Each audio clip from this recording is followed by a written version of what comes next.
Avant de venir écrire une œuvre de l'esprit à l'usine, j'ai préparé mon pactage. Sans trop savoir pourquoi, j'ai embarqué quelques galets ramassés le long d'une plage. Ce sont les premières choses que j'ai posées sur ma table de travail, face à moi, près de moi. En périphérie du regard, les concrétions polies, charriées, me semblaient rassurantes, nécessaires plutôt.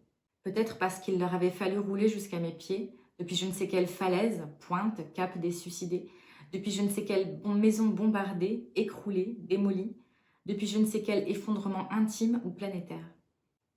Peut-être parce que ces roches, des milliers de fois repassées par les limailles argentées de la mer, des milliers de fois crachées, puis recouvertes par l'écume, des milliers de fois perdues, ma main les avait retrouvées. Peut-être parce qu'enfant, je ramassais compulsivement les marrons en automne. Par mimétisme, ma main d'adulte, qui se rappelait de ma main gamine, avait alors jeté son dévolu sur ces marrons aquatiques. J'avais emporté ces galets. À travers leur forme gibbeuse et froide, je tenais, moulé au creux de la main, l'extrait d'un temps que je n'avais pas connu, mais dont ils étaient les témoins.